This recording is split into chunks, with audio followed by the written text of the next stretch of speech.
Record করছি, শুরু হয়েছে। ওকে, তো ফার্স্ট হচ্ছে গিয়ে ল্যান্ড রিফর্মস। ল্যান্ড রিফর্মসে তুই যদি দেখিস, এটা কাইন্ড অফ ইনস্টিটিউশনাল রিফর্ম বলা যেতে পারে। Now there two kinds of land reforms একটা হয়, মানে টু কাইন্ডস অফ রিফর্মস হয়। একটা হচ্ছে টেকনোলজিক্যাল রিফর্ম, যেখানে মানে high yield variety of seed নিয়ে আসবে, ইরিগেশন ফেসিলিটি বেটার করছে। On the other hand, there is another kind of reform that is known as institutional reform. মানে new kiosk through which these are done, seeds that are which directly can reach the farmers, নাবার্ডের establishment তৈরি করা, land reform করা, APMC act, এগুলো হচ্ছে গিয়ে সব institutional রিফর্মের করতে পারে। সো ল্যান্ড রিফর্ম যেটা আমরা নিয়ে কথা বলবো, that is and institutional reform. ঠিক আছে, যখন আমি টেকনোলজি ইনভলভমেন্ট করছি for the development of agriculture, তখন সেটা হচ্ছে টেকনোলজিক্যাল রিফর্ম। আর যখন আমি ইনস্টিটিউশনের থ্রু দিয়ে করছি, তখন সেটা হয়েছে ইনস্টিটিউশনালাইজ রিফর্ম। ল্যান্ড রিফর্মের চারটে মেথড আছে, চারটে ফোর পসিবল মেথডসে হয়েছিল। অ্যাবলিশন অফ জমিনদারিস, ঠিক আছে, জমিনদার জাগিরদার তাদের হয়েছিল। Security of tenets, tenancy tenancy reforms, land ceiling and land consolidation. We are here talking about from 1947 থেকে ওই তোর 1947 থেকে 1991 এর টাইমে কি হয়েছে এক্স্যাক্টলি, এবং সেটা নিয়ে আগে আমরা দেখবো। সো ফার্স্ট হচ্ছে গিয়ে অ্যাবলিশন অফ দি ইন্টারমিডিয়ারিজ, মানে মাঝখানে ফোঁড় যাই বলবি। তো ইন্টারমিডিয়ারিজ ছিল হচ্ছে গিয়ে ব্রিটিশদের টাইমে ল্যান্ডলর্ডসরা। ঠিক আছে, they were creating a link between the British rulers and the Indian farm, মানে রুরাল ইন্ডিয়ার কথা বলছে। তো right of ownership of land কাদের মধ্যে ছিল? তাদের ল্যান্ডলর্ডসদের কাছে ছিল। ঠিক আছে, and they were allowed to collect the revenue from the farmers, and that from the cultivated land, and the revenue amount mostly fixed to the. So there was a dominance of the landlords and exploitation was high of the peasants. So this was the basic feature: dominance of landlords, one, and there was a huge exploitation of the peasants.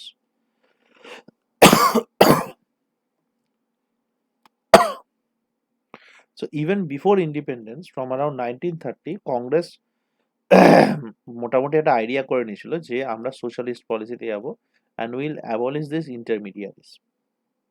So যখন independence পেল, the first act that was passed was abolition of the zamindar act. Okay, and that was done. State government were asked to take the immediate effect, but it was seen যে like states like Tamil Nadu, Andhra Pradesh, Kerala, ঠিক আছে, this was somewhat present in the state, but places like Bihar, UP and MP তে the land records were very fuzzy। এবার আমার যদি land রেকর্ডসই না থাকে, তাহলে আমি জমিনদার থেকে ল্যান্ড নিয়ে দেবো কাকে? That was a big problem.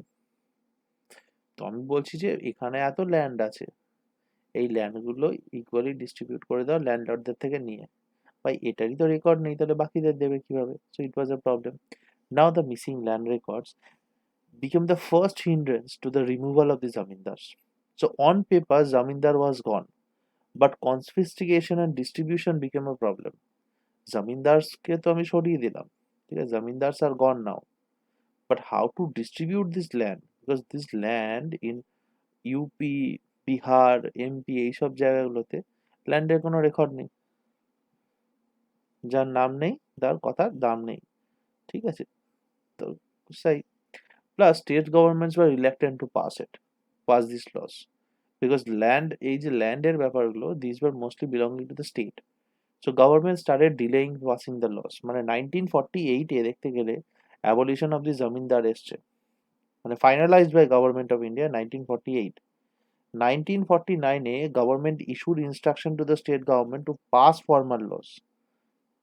Central থেকে বলে দিয়েছে ফর্মাল লস করতে। 1950 থেকে 54 এ মাত্র 6টা স্টেটই আছে যারা এটা লটা পাস করতে পেরেছে, অ্যান্ড বাই দ্য ইয়ার 1956 13টা স্টেট করেছে। সো 1948 এ একটা ল যেটা পাস হয়েছে, সেটা মানে রিয়েলাইজেশনে আস্তে আস্তে 56 হয়ে গেল।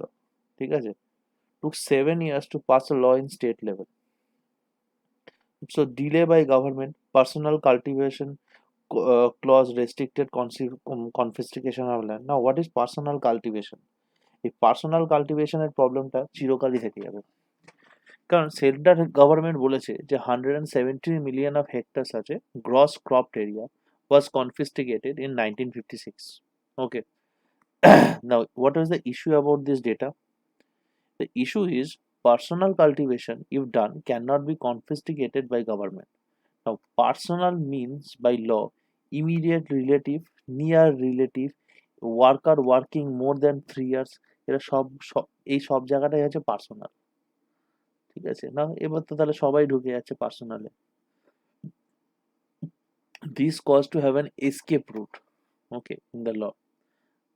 আমি বললাম তোর আন্ডারে কত জমি আছে, তুই বললি আমার আন্ডারে 1000 একর জমি আছে, কিন্তু তা আমার যে 10 ভাই তাদের মধ্যে ভাগ করা, এবং 10 ভাইয়ের 2 ছেলে তাদের মধ্যে ভাগ করা, এবং 2 ভাইয়ের 2টো করে ছেলে আছে তাদের মধ্যে ভাগ করা, তো 25 জন হয়ে গেল। আর রামু কাকা আছেন, রামু কাকাকে 10 বছর দেওয়া হয়, উনি 10 বছর ধরে কাজ করছেন, তো তাকে 10 দেয়। আর আমার মাসির যে ছেলে আছে, বলে হ্যাঁ, তার যে ভাই আছে, বলে হ্যাঁ, তার কাকার ছেলে, বলে হ্যাঁ, তাকে 10 বিঘা দিয়ে। ঠিক আছে, তো নিয়ার রিলেটিভ, ডিস্টেন্ট রিলেটিভ সবাই চলে এলো। এসকে প্লাসে মোটামুটি 1000টা তোর কাছেই হয়ে গেল। Okay, so this was a big problem. Okay, and gross cropped area was confiscated. We are talking about it. Now there are three problems: delays by the state government, personal cultivation clause, and the new capitalist class in the village.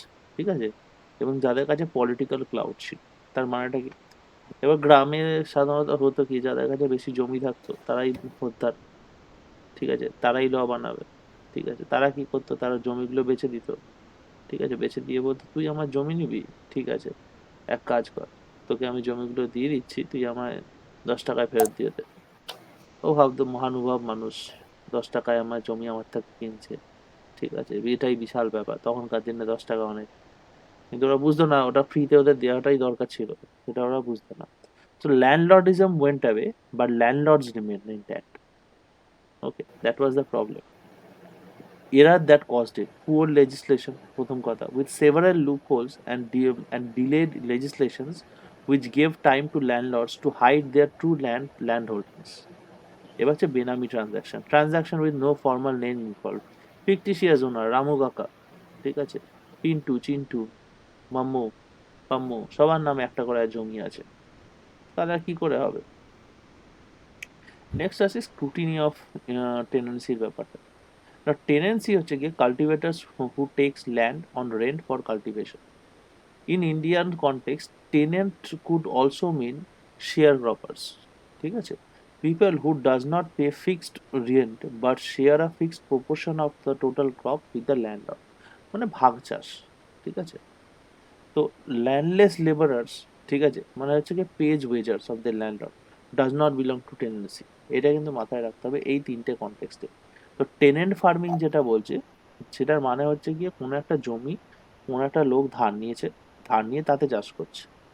ঠিক আছে, ইন্ডিয়াতে কিন্তু এটার আরেকটা মানেও আছে, জমিটা চাষ করলো, চাষ করে একটা ভাগ গেল যার জমি আছে, ঠিক আছে, আর আরেকটা ভাগ গেল যে চাষ করেছে।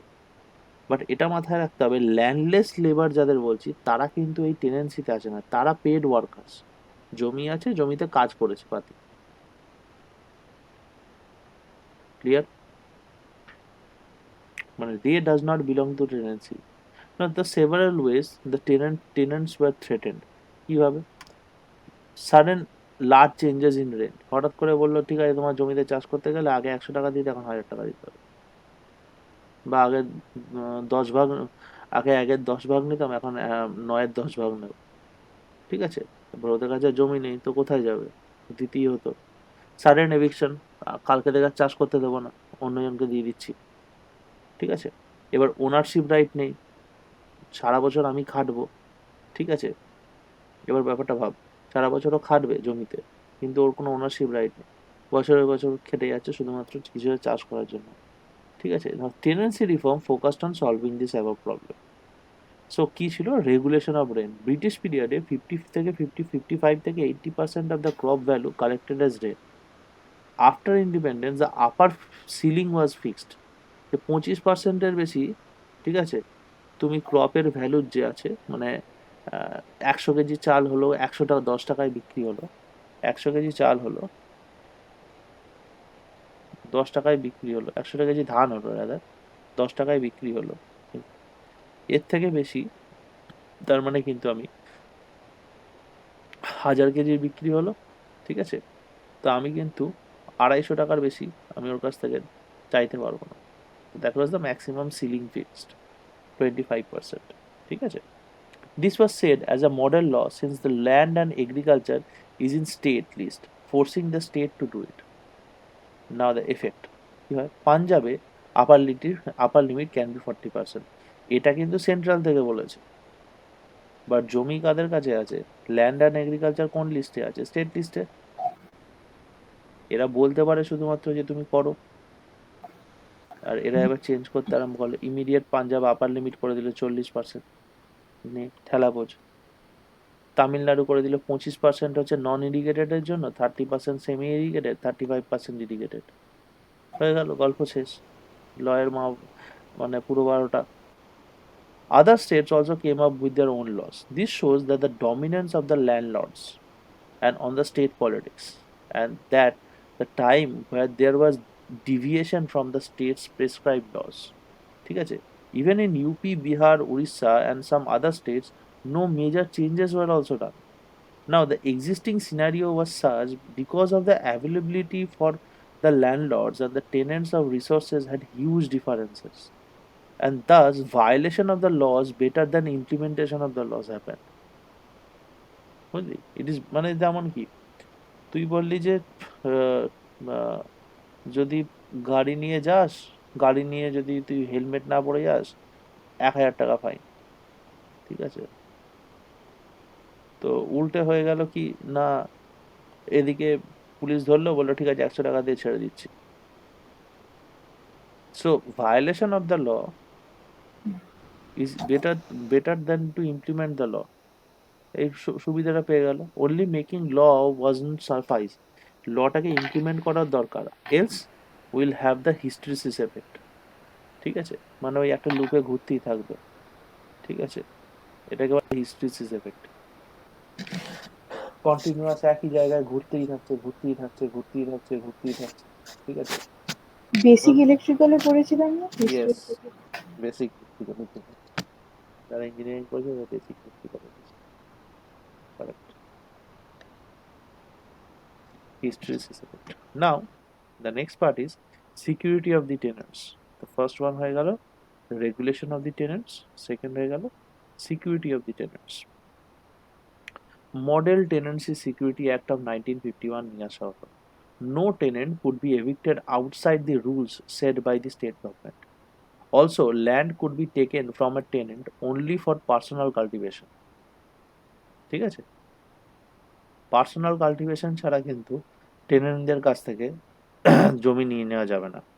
Compensation two tenant is in case of eviction. তো আমি যদি কোনো টেনেন্টকে বলি যে তোমার জমি ছেড়ে দিতে হবে, তাকে কিন্তু মানে একটা ক্ষতিপূরণ দিতে হবে, ঠিক আছে? Now the problem, definition of personal cultivation still রয়ে গেল। ওরাল টেনেন্সি অ্যাক্ট বেশিরভাগ জায়গায়, এই জমিতে তুমি চাষ করো, কোনো কিন্তু কোনো রিটার্ন রেকর্ড নেই, lack of fixed formula. Next হচ্ছে ownership rights of the tenures. 1981-82 only in Kerala and West Bengal and Karnataka has passed laws on land ownership rights. 84 গিয়ে Bihar passed a law but allowed repurchase. The idea was if someone is cultivating on a land for more than 12 years, will get the rightful ownership of the land, then absent the landlordism. মানে আমার জমি তোকে চাষ করতে দিয়ে চলে গেলাম, বছরে বছরে আমি রেন্ট নিচ্ছি শুধু। তুই যদি 12 বছরের বেশি একই জমিতে চাষ করিস, জমিটা তোর হয়ে যাবে, ঠিক আছে? যার লাঙল তার ফসল, দ্যাট ওয়াজ দ্য কেস, ঠিক আছে? বর্গ যেটা হয়েছিল। But even in place where it had remained highly dysfunction due to political clout, this was the major case. What could have worked out better if pension scheme, unemployment allowance schemes was developed to have a social welfare backing? তাহলে security of tenant লটাকে এত ভালোভাবে implement করা যেত। Even medium scale manufacturing enterprises could have developed to get the poor farmers out of the agriculture by giving them a training so that they can empower themselves. But this was not done.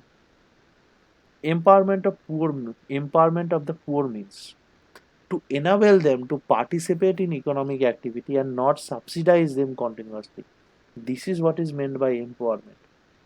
ঠিক আছে? কোনো চাষিকে 10 টাকা দিয়ে দিলাম, এটা মানে empower না।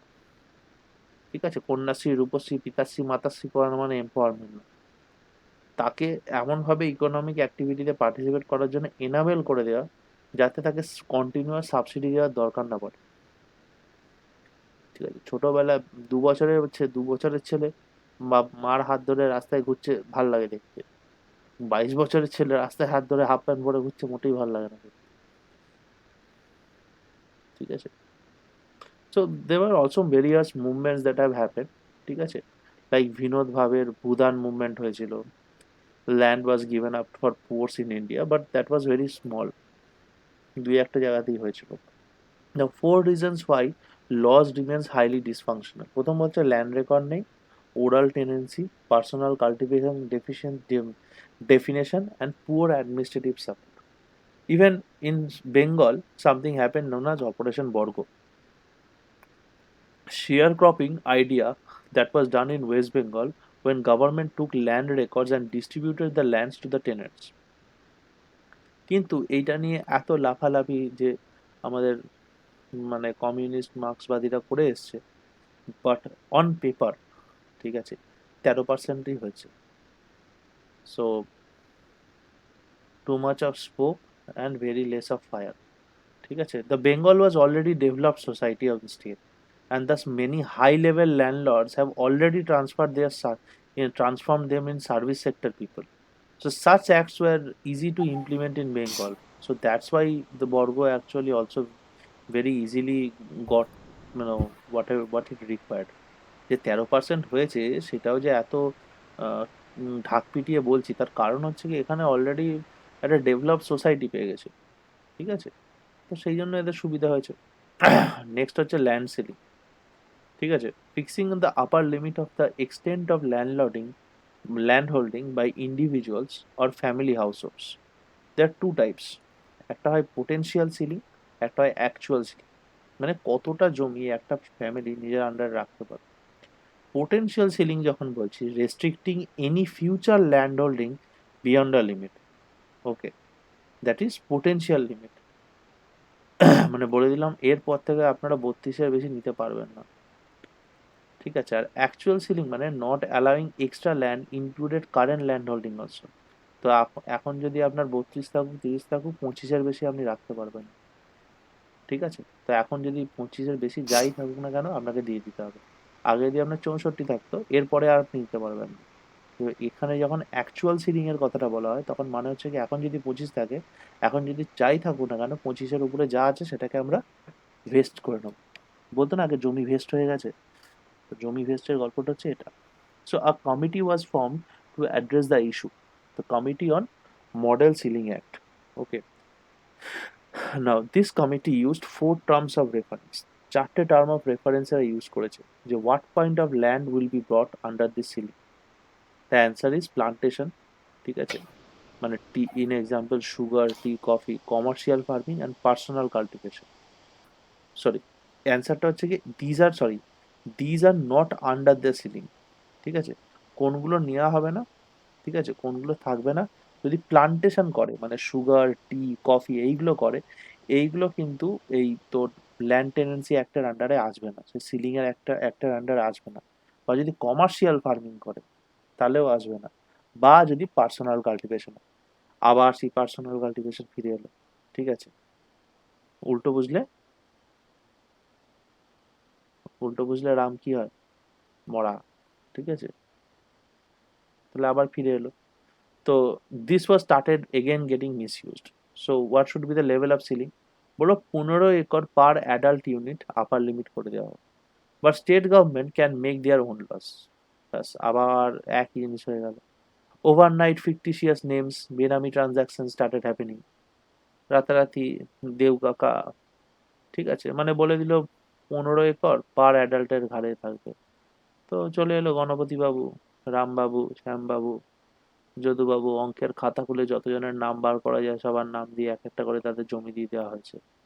ঠিক আছে? হুম। আর উনি 15 একর নিয়ে বসে আছেন। যদিও উনি 15 একর নিয়ে বসে নেই, উনি পুরোটাই নিয়ে আছেন, কারণ এই যে এরা কেউ নেই। ভবিষ্যতে রামবাবু আবার ওনাকে বিক্রি করে দেবে, যখন উনি নিজের 15 একরটা কাউকে বিক্রি করে দেবে, ঠিক আছে? So what exemptions? Land of smaller size and as determined by state. So how much compensation to the landowners to be given by state? The state will decide. তো সব কিছুতেই দেখ একটা vague idea দেওয়া হচ্ছে। Now what was the argument behind giving this limit to the ceiling? হঠাৎ করে আমার ল্যান্ডে সিলিং দেওয়ার দরকারই কি বললো? বলছে India is a very poor country, ঠিক আছে?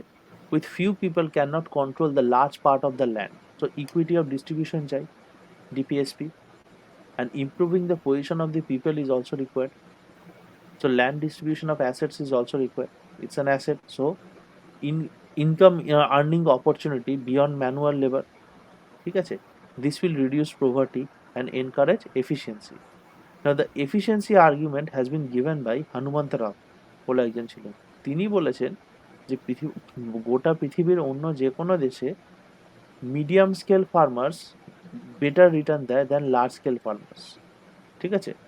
বলছে মানে ইট ওয়াজ ফাউন্ড যে অন্য যে কোনো দেশের থেকে ইন্ডিয়ার ক্ষেত্রে মিডিয়াম স্কেল ফার্মার্স যারা আছে তারা কিন্তু বেটার রিটার্ন দেয় লার্জ স্কেল ফার্মার্স থেকে। তার মানে হচ্ছে গিয়ে ল্যান্ড প্রোডাক্টিভিটির যে এফিসিয়েন্সি আছে 5 থেকে 10 পর্যন্ত ঠিক আছে, তার থেকে বেশি গেলেই পড়তে আরম্ভ করে দেয়, ঠিক আছে? মানে খুব কম জমি আছে, আউটপুট বেশি নেই, খুব বেশি জমি আছে, আউটপুট বেশি নেই, কিন্তু মোটামুটি 5 থেকে 10-এর মধ্যে আছে, আউটপুট খুব বেশি, ঠিক আছে? So land ceiling will create more than 5 to 10 acre land holding results in high land productivity all over, ঠিক আছে? তো improve cooperative development, তো social management and joint management এর কথাও এখানে তোলা হয়েছিল। Now what was the argument given against this land ceiling? Now productivity will be adversely affected. তুই একটা লোক অলরেডি ভালো চাষ করছে, তার থেকে জমিগুলো নিয়ে অন্য কাউকে দিয়ে দিচ্ছে, সে আদৌ ভালো চাষ করতে পারবে কিনা জানি না।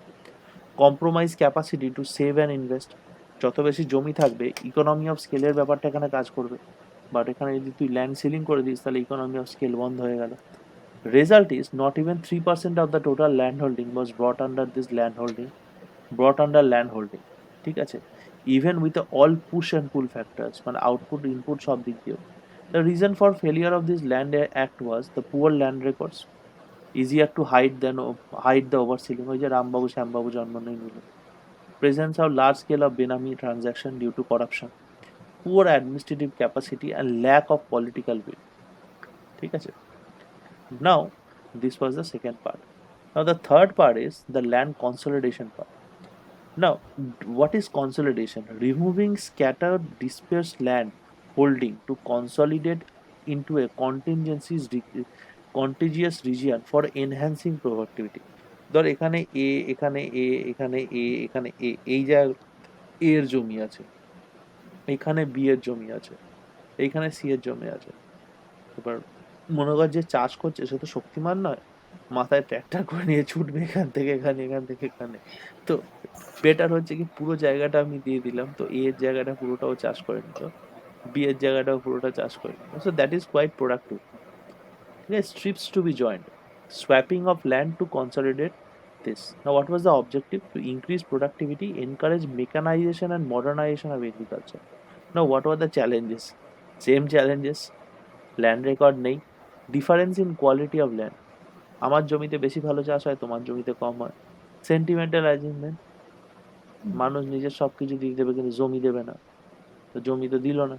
Poor training of staff to manage this consolidation, that was also পাটওয়ারিরা ভালো করতে পারে না কাজ। Result did not succeed much. 2% of the land was brought under this process. Ideally, government should have waited to let people coordinate between themselves. মানে লোকদেরই বলতে হতো আপনারাই জমিগুলো ঠিক করুন। এরা কি করলো, লোক পাঠিয়ে, না না আপনার জমি আপনি ওখানে নিয়ে নিন, আপনি এখানে নিয়ে নিন। ও নেবেই না। ডিম ফোটে মুরগি বেরোয়, বাইরে থেকে পাঠিয়ে দিলে মুরগি বেরোয় না। তো এটা তো মানুষের না বুঝলে কি করে হবে?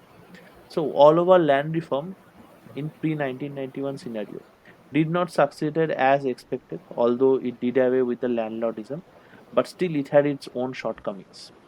So this was the case of the total land reform system that we were talking about. Clear? So keeping to this part only, আজকের জন্য land reform টা what you should do now is ওই ইয়ের বইটা নিবি, নিতিন সিংহানিয়ার বইটা নিবি, land রেকর্ডসের যে পার্টটা আছে একবার গো থ্রু করবি পুরোটা, ঠিক আছে? দেখবি এইসব জিনিসই লেখা আছে, আর একটু ডিটেলসে লেখা আছে মেবি, ঠিক আছে? সেটা পুরো পড়ে নিবি, প্লাস এই পার্টটা রিডিং মেরে নিবি, ঠিক আছে? ঠিক আছে। ঠিক আছে, চল, ওকে।